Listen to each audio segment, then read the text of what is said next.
समवेत साहित्यप्रेमी को मोर मथानुआ प्रणिपात।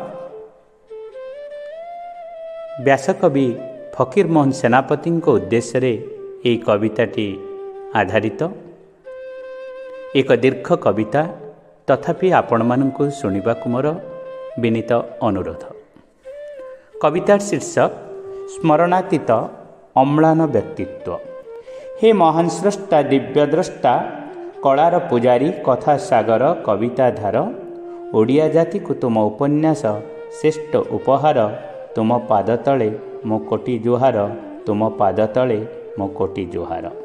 एबे भी ए माटी आउ माटीर मनीष भितरे आपणक तीव्र अनुभव, जहाँ 100 वर्ष तले देखिथिले सारिया भगिया आखिरे केमिति निसंतान मनीष आर्तचित्कारे भंड प्रवंचक हातरे हारी हरे दिए ता जीवन कलिका, हारी हरे दिए ता जीवन कलिका।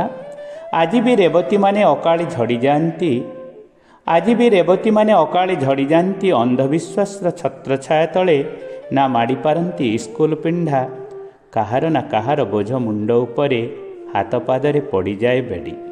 स्वप्न सब स्वप्न रे अटकी जाए, समाधि पालटे आपणा अधिकार। एबे भी हाकिम पुओ भूली जाए बापार लहुलुहाण जीवन गाथा।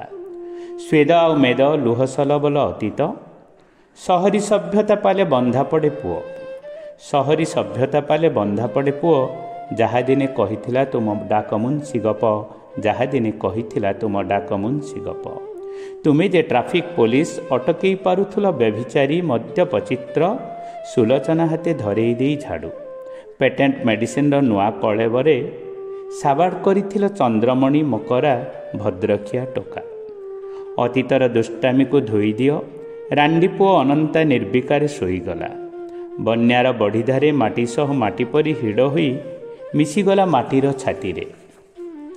कहीगला जीवनटा नुह आपणा खुशीरे, परहित लागी गढ़ाई देह एमाया संसारे, परहित लागी गढ़ाई देह एमाया संसारे।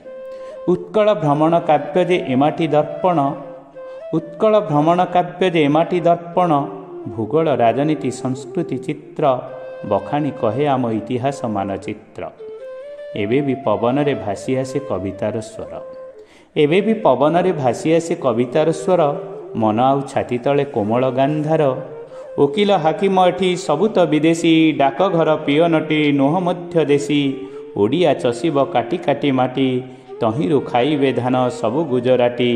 वकिल हाकिम एठी सबुत विदेशी, डाकवाला पियनटी नुह मध्य देशी।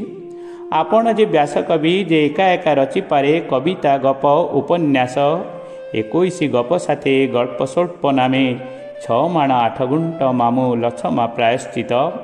आत्मजीवनी रे परखिच निर्विकारे आपण स्थिति दुर्बल दुर्नीति जेते अवगुण। आत्मजीवनी रे परखिच निर्विकारे आपण स्थिति दुर्बल दुर्नीति जेते अवगुण।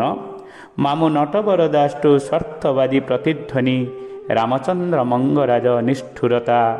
आजिर सभ्यतार जेते राक्षस गुण, सबु चरित्र निखुणे चित्रित।